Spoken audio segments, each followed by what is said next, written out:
You've probably noticed that this podcast has a particular slant or tone to it.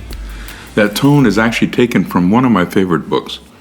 The book is Tin Drum by Gunter Grass.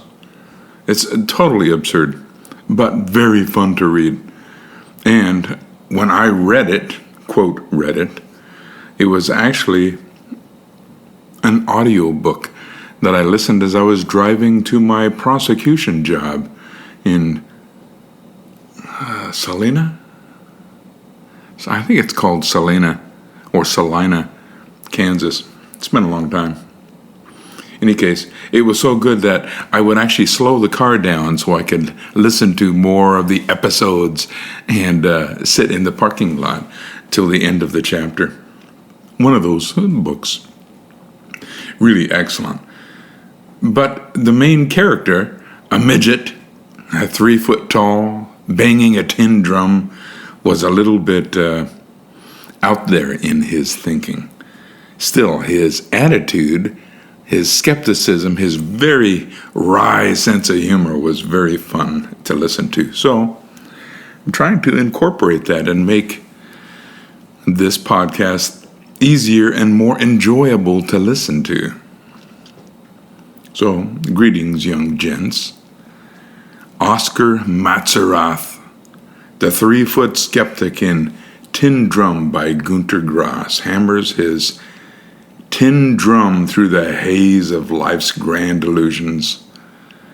What does Oskar, this stunted sage of Danzig, think of God?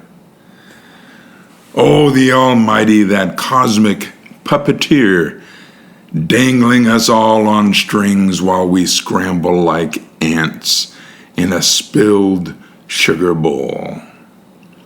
For you lads, learning to think like men and not sheep bleating for a shepherd, let's ponder the divine with a smirk sharp enough to cut through cathedral fog. 7 minutes for Oskar, my friends, to drum out irreverent musings on the man upstairs. Buckle up. We'll follow it up with 5 minutes for an answer to Oskar's musings.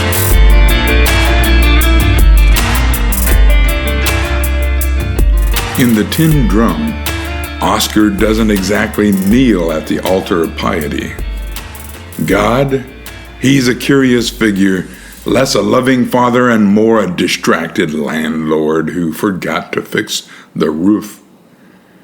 Take his time in the church, skulking behind the statue of baby Jesus, sweet little tyrant.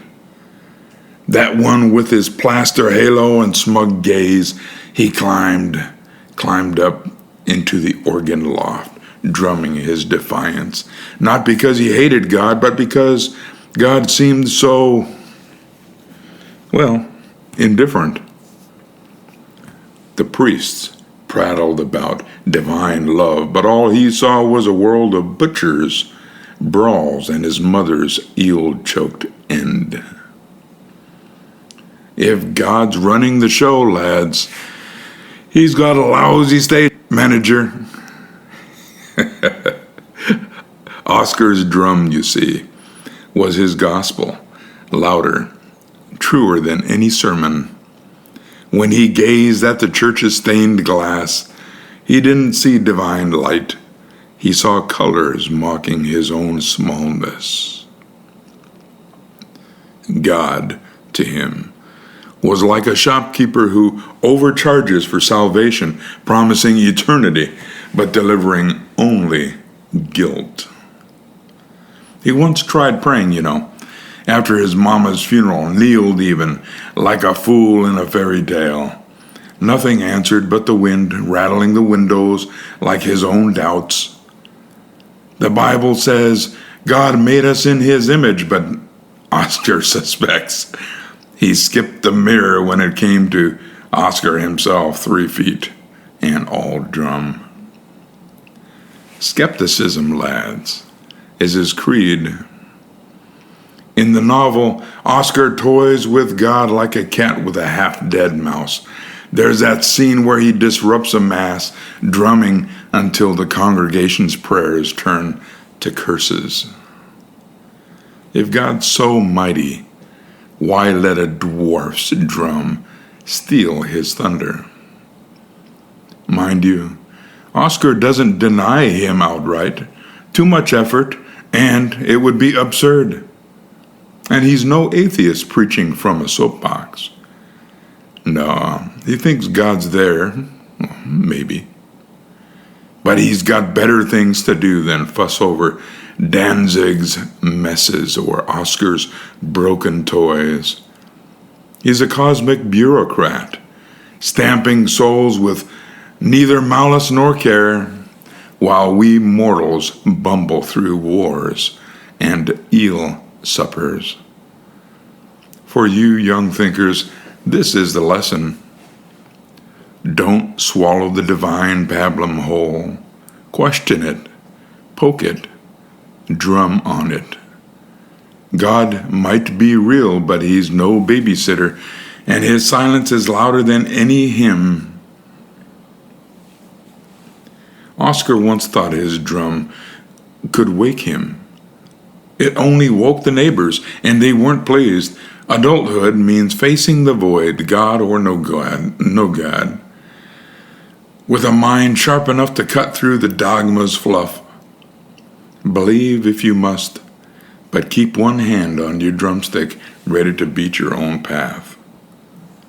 And so, Oskar Matzerath slinks off, drumming a requiem for blind faith. Boys, question the heavens, doubt the divine, and keep your drum louder than any sermon. There you go. Sound familiar? Yeah, I've met many young people and not so young people that form opinions about God without scratching below the surface observations that we make. Nobody wants to think deeply. It hurts. Let's answer Oskar's observations with his same tone and attitude. You don't have to be a brain surgeon to see the hollowness of Oskar's arguments. Here we go.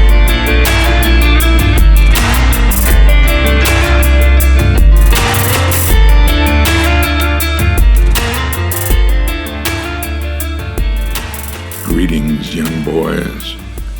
Papa, for the boys.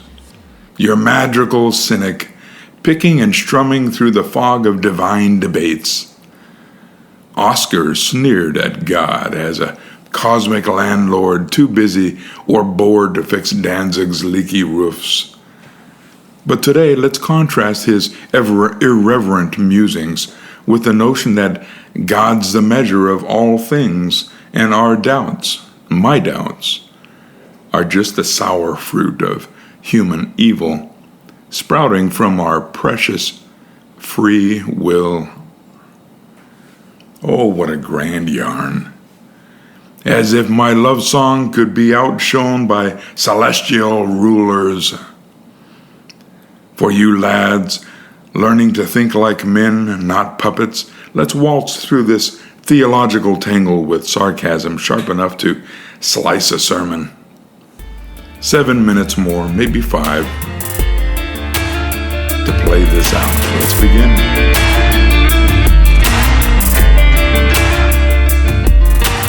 In the Tin Drum, Oskar treats God like a dubious guest at a Danzig tavern, possibly there, but not buying any of the drinks.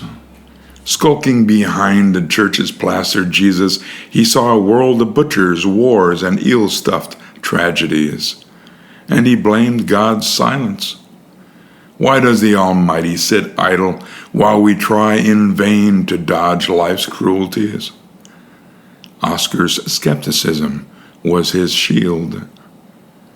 God's a distracted bureaucrat, he thought, stamping souls with neither care nor clarity.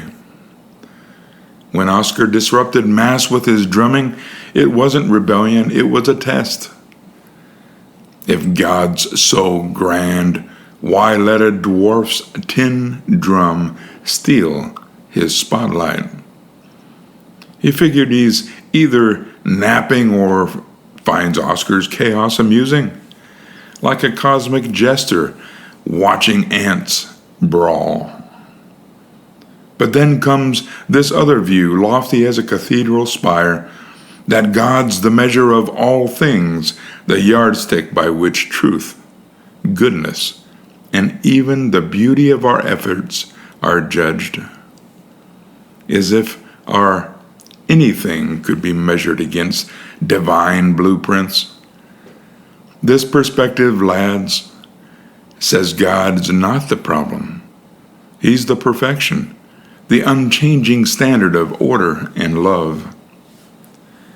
Our doubts, they argue, stem not from his failings, but from the mess we make with our free will. Picture it. God hands us the keys to our souls, and we, like fools at a swap meet, trade them for shiny sins, greed, cruelty, and those eel suppers that haunt our nightmares. Evil is our invention, not his, born of choices freer than heavy metal music. Take Oscar's church antics, disrupting prayers with his tin drum. In his mind, he was thumbing his nose at a God too aloof to care. But this view flips the script. The drumming wasn't a jab at the divine silence, but a tantrum of Oscar's own making. A choice to sow discord rather than seek grace. The world's wars, betrayals, and broken drums, not God's script, but ours, scribbled on the ink of free will. Gone rogue. The Bible, oh, that dusty tome, says we're made in his image, yet we twist it with every spiteful act, then blame him when the mirror cracks. Oscar blamed God for his mama's death, but perhaps it was her choices, or Oscar's own, that invited the evil. For you young thinkers, this contrast is a riddle. Oscar scoffs at God, seeing him as a landlord who's skipped a town, leaving us to squabble in the ruins. But the other side insists he's the fixed star, and our doubts are just shadows cast by our own missteps. There's sense here. If we're free to perform our own tunes, we're also free to make a racket. Adulthood means owning that racket, not whining to the heavens when it deafens us. Believe in God's measure or not. But you know this, your choices shape the chaos, and no amount of defiance drowns that truth.